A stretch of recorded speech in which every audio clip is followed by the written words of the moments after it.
so we're continuing our example here for set operations. So for part B, we have A complement, which remember means what is not in A. Union is what that U symbol means, C. So union, so remember intersection is what was in common, what we did for part A. Part B, for the union, that means you're including everything that is in your A complement, so everything not in A, along with everything that's in C, and you're combining it all together. So you can think of it like you're throwing it all into a bowl, and it's all going to be in there. So you can think of that U shape as a bowl. You're just throwing it all in there, and you have to list all of it out, what is in either one of those, or even possibly what's in both. So visually speaking, if we're going to mark which regions we're talking about everything that's not in A. So I'm putting a little check mark in the regions we're dealing with. So I've got this region is not in A. We have this one's not in A. This is not in A. And this region is not in A. And then we also need to include everything that is in our set C that is not already checked. So we'd have this region, and this region in the middle is also in our set C. So all of them that have a check mark, the black check mark here, are all regions that we need to include as part of our set here.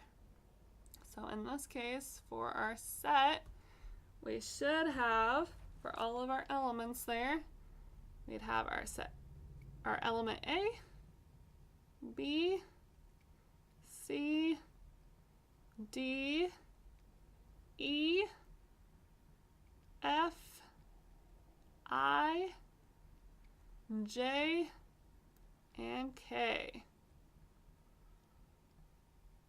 So one way to do it is to think of it in terms of visually from the Venn diagram where those would be at. Or if you prefer, you could list out what elements are in your A complement and then also list out what is in C and then combine them all together. So I'm going to write off to the side just a reminder how you'd figure out A complement if you're doing it without the Venn diagram. It's everything that's not in your set A that was in your universal set. So I'll just do it for this one just as a reminder. So your set A complement, if we had just that part instead, we would have B, C, E, F, I, and J are what is in just A complement. So then if you combine that together with your set C, that would be another way to get to this answer here for part B. So just like a lot of math stuff, there are multiple ways to get to that answer. In this case, either from the Venn diagram or working it out off to the side. Of course, some problems will require a Venn diagram, some won't. So you might be able to decide which way you want to do it for a problem. For part C, we have A union, once again B, union C complement. So that means we have to include everything that's in A or B or not in C in this case. So our keyword for union, once again, is or, whereas for intersection for part A was and. So here we want A or B or not in C. So this time I'm going to check them with a red if we're in one of those regions. And remember, we have to include all of them here. So we need everything that's in A. So that'd be everything that's in that black circle A, all the red check marks here. We also have to include everything that's in B. So we'd also include these other two regions here, everything in the red circle. And then we also need to include everything that's not in C. So that means we also have this outer region once again that we would have. So even though some of those were in our set C, we still include them because they are part of the union. So remember, union is everything that's in one set or the other, or all of them in this case, since we have 3 sets. So I'm going to write it in the red here, since I used the red check marks of what we have if we're listing out all of those. So it looks like in this case we end up with everything except for our element B. So we'd have A, C, D, E, F, G, H, I, J, and K.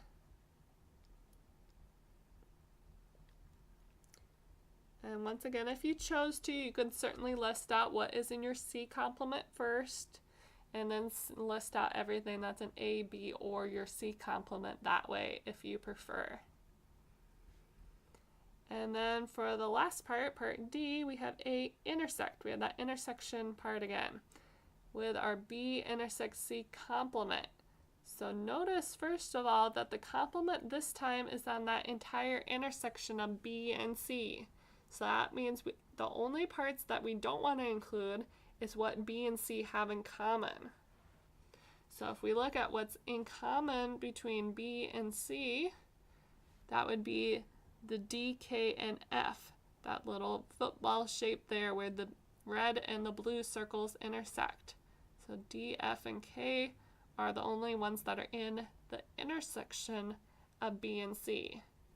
So if we're looking at B intersect C complement, we want everything except for that.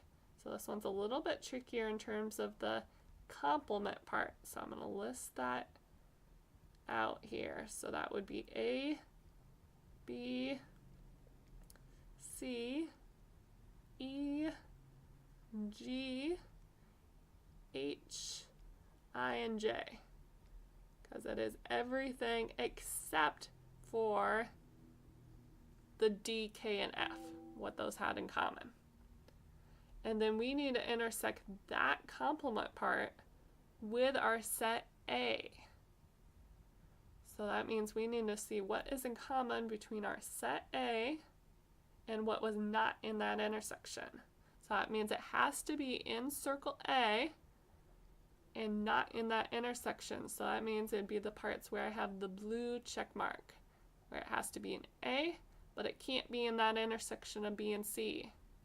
So we only have 3 regions here. We have where we have the G, where we have the H, and where the A is. So for our final answer here for this one, we would have A, G, and H. So there is a very big difference between your union and your intersection. Intersection is just what they have in common. Union is where you're putting it all together, throwing it all into a bowl. You include everything that is in any of those sets. So make sure if you do have questions on any of this, make sure to ask.